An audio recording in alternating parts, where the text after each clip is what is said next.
Olá, bom dia. Bom dia. Quinta-feira, 3 de janeiro. Acompanhe as notícias desta edição do Jornal Visual. Um dos pratos mais tradicionais da culinária brasileira virou livro. E ainda, uma exposição na capital paulista conta o passado e o presente de famílias que perderam parentes na ditadura. O Jornal Visual começa agora, o único em rede nacional que você assiste em Libras.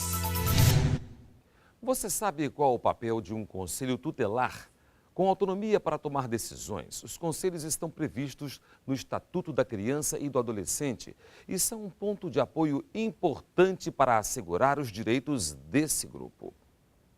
Demorou, mas foi só com a ajuda do Conselho Tutelar que Cristinei conseguiu fazer com que o pai reconhecesse o filho dela. Se eu não tivesse vindo, acho que se não tivesse vindo ao Conselho Tutelar, eu não teria conseguido. Casos de reconhecimento de paternidade, vagas em escola e abusos sexuais de crianças e adolescentes. Essas são as 3 principais razões para a população procurar os conselhos tutelares. Desde julho, uma lei garante aos profissionais o direito de serem remunerados. O salário varia de acordo com o município. Mas mais importante do que o contra-cheque é a sensibilidade para lidar com questões delicadas.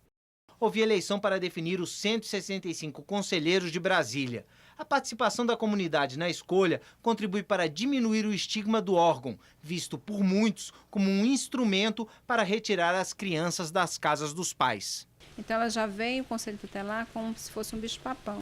E não é órgão repressor, é órgão de garantias. Em todo o Brasil são quase 5.900 conselhos tutelares, mas em muitos municípios o número é considerado insuficiente. No Rio de Janeiro, por exemplo, são apenas 10 para uma população de mais de 6 milhões de habitantes. Na cidade de São Paulo, com mais de 10 milhões de moradores, são apenas 44 conselhos tutelares. No Distrito Federal, a situação é bem melhor. Aqui vivem mais de 2,5 milhões de pessoas, que contam com 33 conselhos tutelares. Tudo dentro do que prevê o Estatuto da Criança e Adolescente, pelo menos um conselho para cada grupo de 100 mil. A Secretaria da Criança do Distrito Federal calcula que todos os conselhos têm carro, computador e telefone. Mas a Secretaria reconhece que a estrutura física em algumas regiões do país ainda está longe do ideal. Ainda tem muita coisa a ser feita. Nós precisamos de readequar os espaços físicos e capacitar permanentemente os conselheiros. Esse é o desafio que nós temos pela frente e com certeza vamos conseguir cumprir. Um dos pratos mais tradicionais da culinária brasileira virou livro.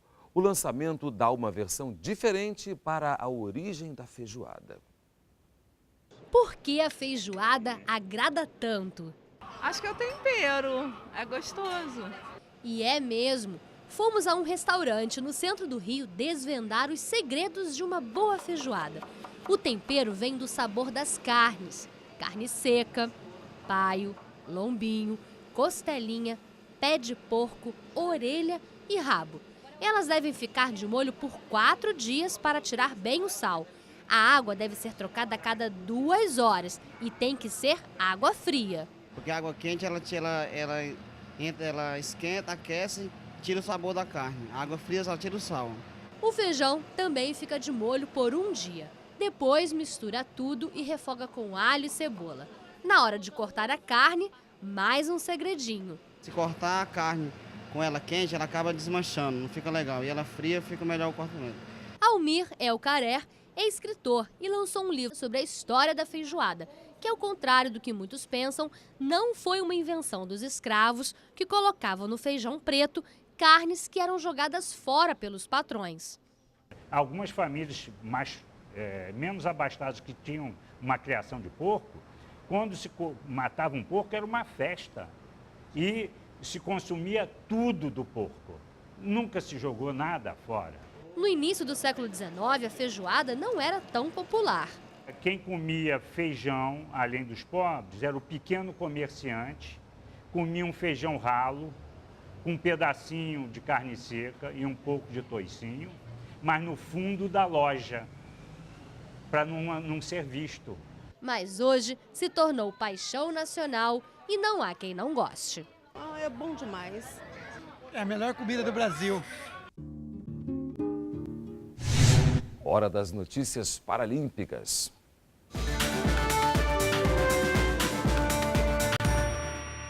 Bom dia! 2012 acabou e foi um ano cheio de motivos para comemorações. O Brasil ficou em 7º lugar no quadro geral de medalhas nos Jogos Paralímpicos de Londres. Missão mais do que bem cumprida. Feito histórico também nas Paralimpíadas Escolares, que em outubro bateu o recorde de inscritos com mais de 1.200 atletas de 24 estados, além do Distrito Federal. Foi o início da preparação da equipe para os Jogos Paralímpicos Rio 2016. Não podemos esquecer também do sucesso da seleção brasileira de rugby em cadeira de rodas, que fez bonito na Metro Cup em Varsóvia, na Polônia, com o atleta brasileiro Alexandre Taniguchi sendo eleito o jogador mais valioso do torneio. Agora é hora de pensar no ano que está começando, dando início ao ciclo paralímpico dos Jogos do Rio. E como sede, temos a responsabilidade de realizar um evento que entre para a história do esporte paralímpico e para a memória do povo brasileiro. Feliz 2013 para todos e até a próxima semana!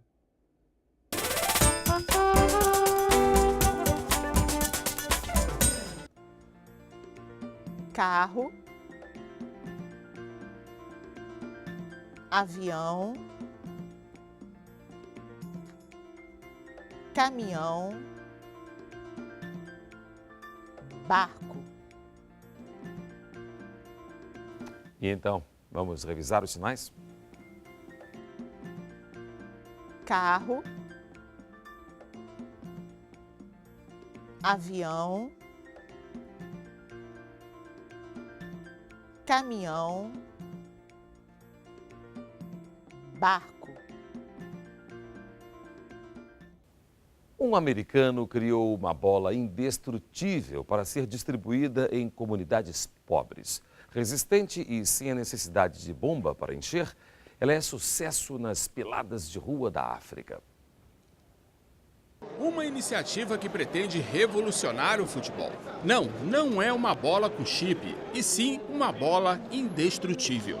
A ideia é do americano Timothy Jannetty. Numa viagem à África, ele viu crianças jogando futebol com lixo.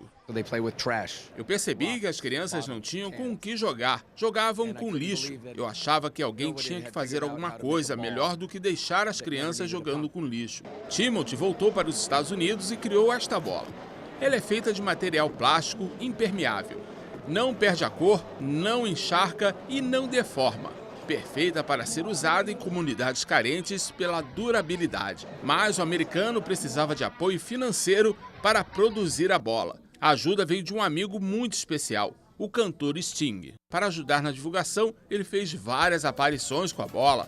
Foi dele a ideia de batizar a bola com o nome de uma de suas músicas, One World, que significa um mundo. A General Motors também entrou na campanha e comprou 1,5 milhão de bolas para serem distribuídas em projetos sociais. A bola tem que chegar a toda criança que tem uma necessidade de jogar. É imprescindível que as crianças possam jogar no Rio de Janeiro, nas comunidades no Brasil inteiro, no mundo. O passado e o presente de famílias que perderam parentes na ditadura são o tema de uma exposição na capital paulista. A mostra Ausências está no prédio do antigo DOPS, órgão de repressão do período da ditadura militar. Na foto, o dia do casamento entre Hilda e Virgílio, no fim da década de 50. Na segunda imagem, feita este ano, o marido não aparece. Filho do casal, Gregório também sente a ausência do pai, militante desaparecido em 1969 durante a ditadura militar. Esse espaço nunca vai ser preenchido. A ausência é permanente e é eterna. As fotos fazem parte desta exposição na capital paulista, que retrata o sentimento das famílias de brasileiros mortos no período militar. O quadro vazio significa que falta alguém. É o registro de uma ausência que não pode ser preenchida. São fotografias em pares, registros feitos antes dos desaparecimentos e agora recriados. O trabalho é do argentino Gustavo Germano, que teve o irmão assassinado pela ditadura do país vizinho. O fotógrafo, que hoje vive na Espanha, Fez o mesmo projeto na Argentina e foi convidado por uma ONG gaúcha para realizar uma versão no Brasil. A gente já vem há algum tempo trabalhando a questão dos mortos desaparecidos políticos, toda a questão de direitos humanos e a relação da época da ditadura, e sentia que faltava algo que pudesse tocar, que não só pela questão pedagógica, mas que pudesse fazer sentido nas pessoas olhando. O resultado está exposto no prédio do Arquivo Público de São Paulo. O local abriga documentos do antigo DOPS, que reprimia a oposição ao regime militar. É um momento que a gente está trabalhando muito com o direito à memória, né, o direito à verdade, e essa exposição ela traz uma sensibilidade nesse sentido e está falando justamente dessa necessidade da gente relembrar para que não se repita e para que a gente tenha consciência do que foi que aconteceu. A exposição fica em São Paulo até o dia 1º de abril, depois segue para o Recife. O Jornal Visual termina aqui. Obrigada pela companhia. Para você, um bom dia. Bom dia e até amanhã.